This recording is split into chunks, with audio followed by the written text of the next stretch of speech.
Hi everybody and welcome to Friday, October 22nd. For today, we worked on Quill as part of our classwork. Our essential question is, how does a second read improve my understanding of a story, as we are still focusing on Rikki Tikki as a second read. We are going to be finally working on those think questions. We really had been putting it off all week, but I wanted you guys to be able to closely read a story, closely annotate it, and reflect and be able to talk about it. So we'll do some think questions, a little bit of a review, and then we'll do our exit ticket for today. Alright, so for homework this weekend, you have your Rikki Tikki's Hobby vocab predictions. I'm going to show you right now where those are. Remember, go to classwork. You're going to scroll down. Your Rikki Tikki Tabi vocab predictions. Here they are. Okay, this is them.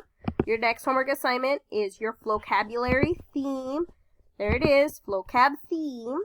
Okay, your first read annotation. So that's this. You're going to take the story, make sure that it is annotated through the 4 colors I told you guys to see. You can look at yesterday's video or the day before in order to see. And then the think questions. These are located in Study Sync. So when you go to Study Sync, when you go down, I know your Study Sync looks a little different than mine. When you see those think questions, it's going to be a total of 8.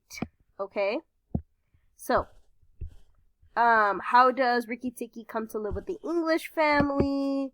How does the description of Nog in paragraph 23 evoke the image that he is a snake to be feared?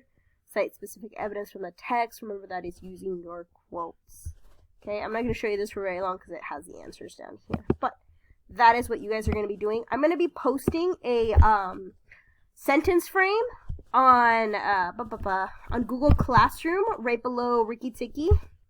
So that way, if you guys need those sentence frames to answer those study sections, those study sync questions, you have them. But that's it.